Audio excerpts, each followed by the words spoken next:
Hey, kia ora, Helen Brahms here, coming live from Sun City in Arizona. Hope you're having a super fantastic, sparkling evening. Welcome to the eve of Christmas Eve. Although I learned a new term today, which I thought was rather cool. Some people call it Christmas Adam because Adam comes before Eve.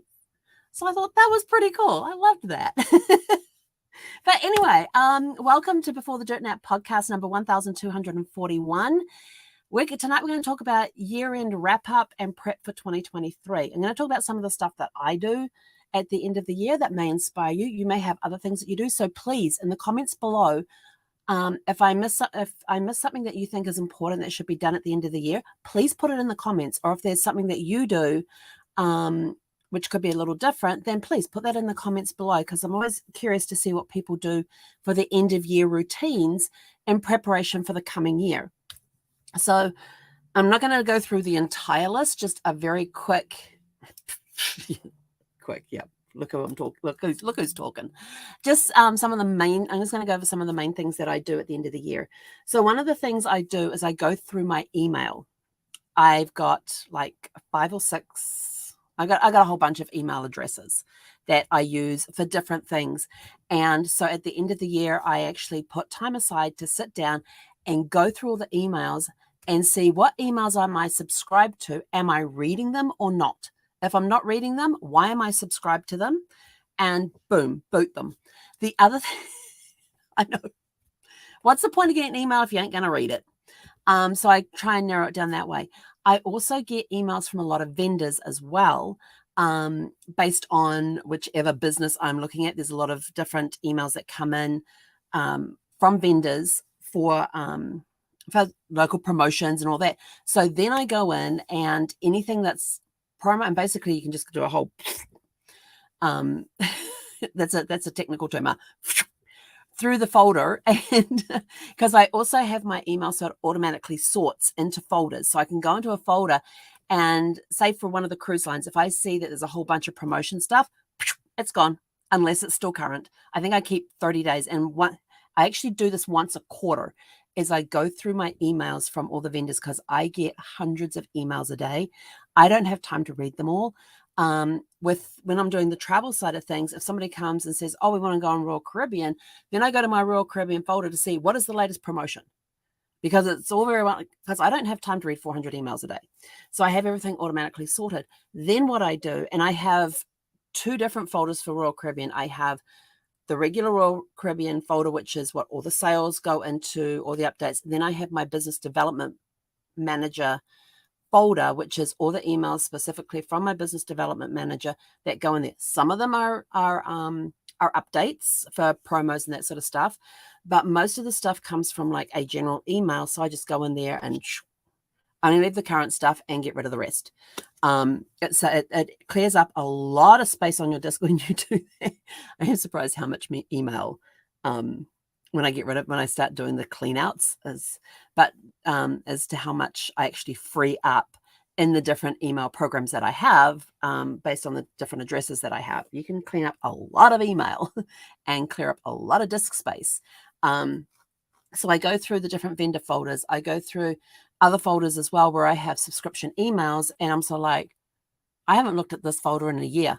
It's gone. We're unsubscribed. It's gone. Simple as that. It's very, very quick, very, very easy. When did I last read an email in this one? Oh, 7 months ago. We're out of there. Just to try and lighten up the load. It is amazing the amount of emails that you can get, especially when you're now some of them I have go into the inbox as well as be tagged for the folder they're going to go into, and Gmail makes it easy to do that. And then I just, when I'm in the inbox, if I've read it, I just go and delete the inbox bit, and it just goes and files into the folder. So going through the folders, working out what I need to keep, what can go, and I've got it down to a fine science. For me anyway. You may have your own way of sorting through your emails and all of that, but the idea is that by the 1st of January, all my emails have been completely cleaned. There's nothing sitting in the inbox. My inbox is kind of my to-do list for a couple of my emails. So if it's sitting in the inbox, it's there for action. So I try to have my goal on January 1st is that my email is empty, the inboxes are empty, and all the other folders have been cleaned out, and a lot of unsubscribing has happened. So it's helped reduce the email that's coming in. And I do this every year, and I still end up getting over 400 emails a day. Go figure. Even when you unsubscribe. And that's not counting the junk stuff that comes in. And I do a lot of filters for blocking email addresses and that sort of stuff to try and reduce the amount of junk mail that I get.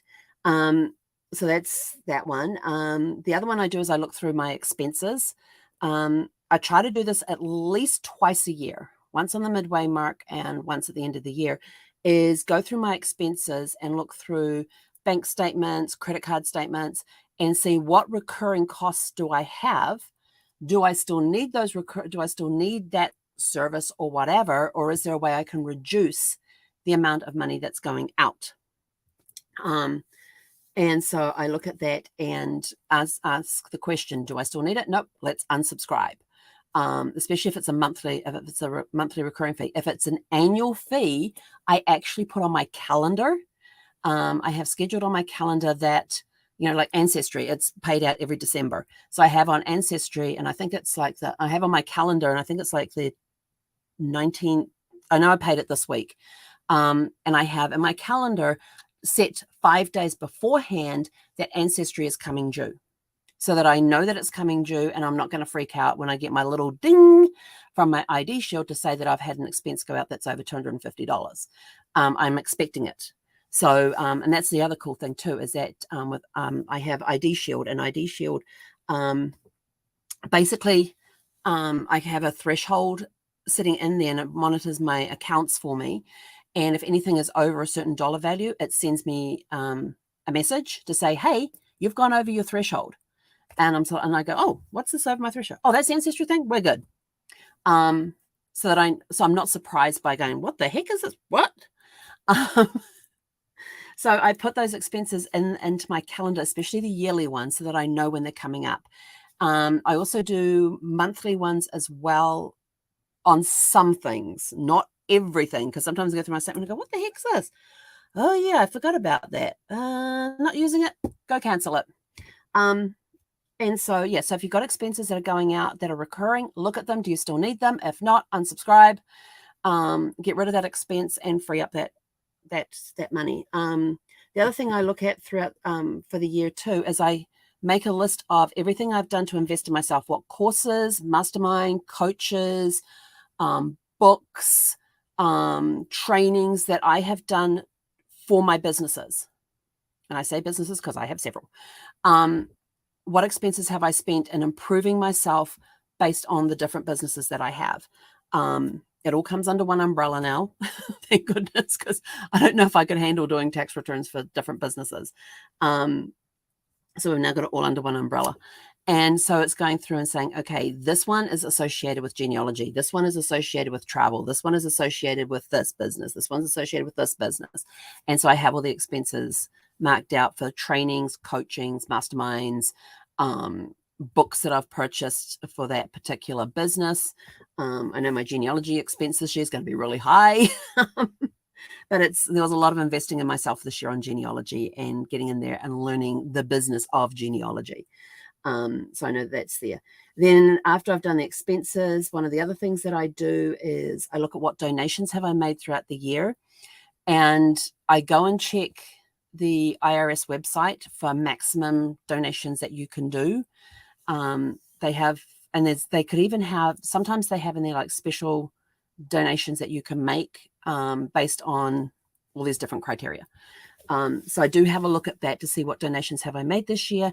Have I met the max? If not, what do I need to do? I then go through my calendar and I look at what recurring meetings have I had. Do I still need, and if it's meetings that I run, do I still need to run them? Can I shift them from being weekly to being bi-weekly? Yeah, every other week. But that's bi-weekly, isn't it? No, bi-weekly, twice. From having weekly to having it every other week. Can I reduce it from being an hour down to 15 minutes or 30 minutes? Anything where I can cut time that frees up time for something else. So I'm looking at recurring meetings. Recurring meetings that other people have that I attend, do I still need to attend them? Are they a good use of my time? So really looking at things in that regard is, if I'm attending this meeting, is it good for me to be on this meeting? Does it benefit my businesses in any way? What is the purpose of this meeting? Am I getting out of it what I need to get out of it? Or is it just being on the meeting because I'm in the routine of being in the meeting? And then making the decision of it's gone, or we're keeping this meeting because it's valuable in this way, or this one is gone, it's out of there, because there's no value to me or my business and being in that meeting. And when I'm looking at the meeting, it could be a networking meeting, which could be valuable to my business because of the connections that I'm making.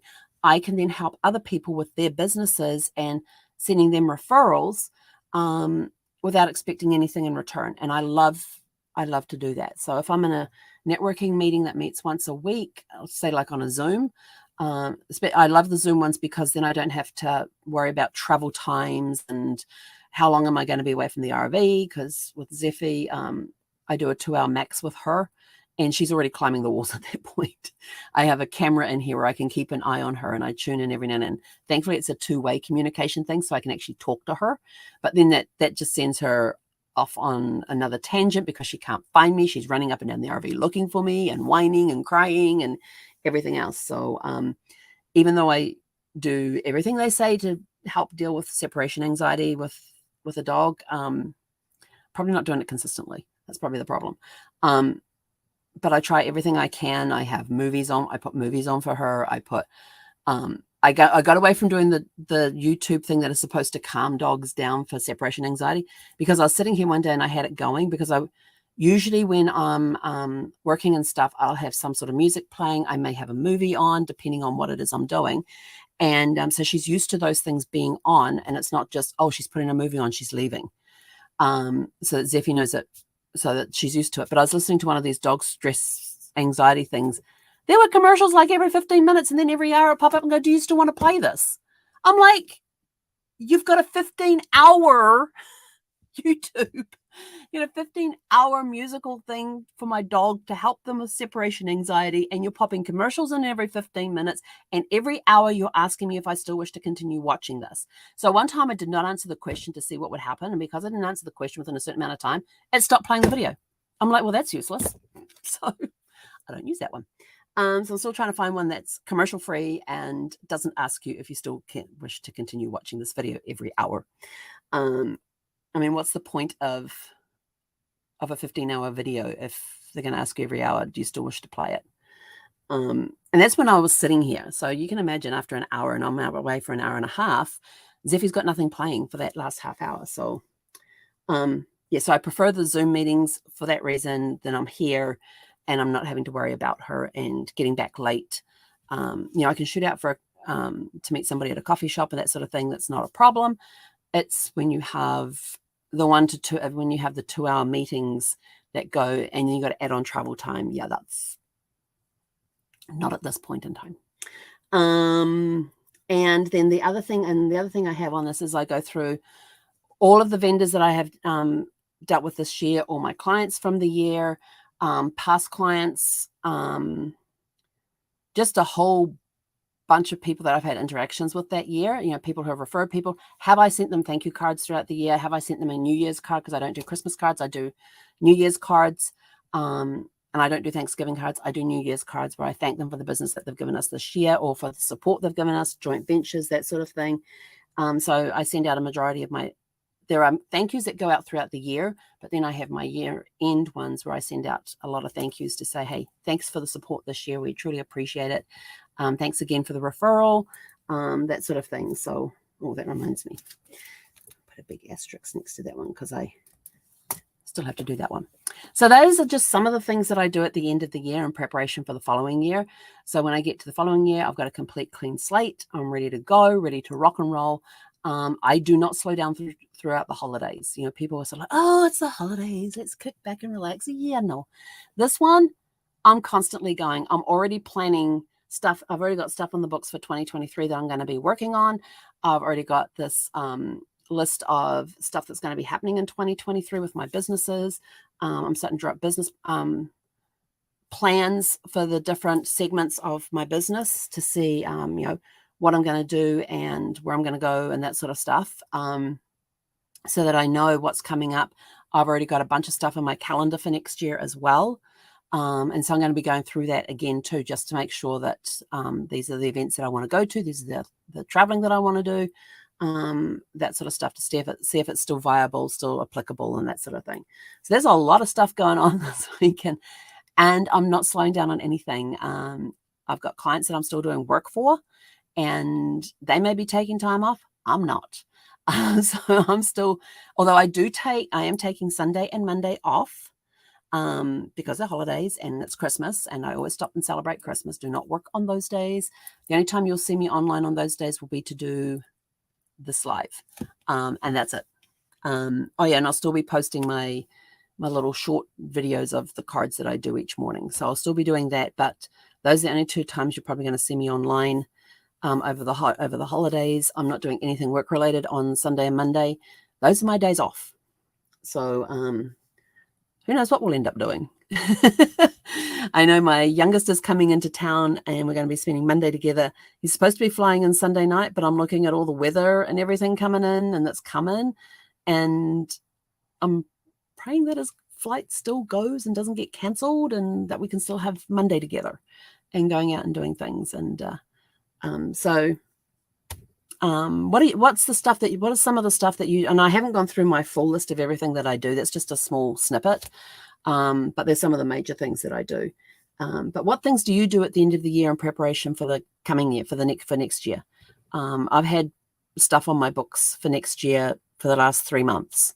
There's times that it's the last quarter of the year where I start prepping for next year and start working on stuff so that when the first of the year comes around, I'm already running.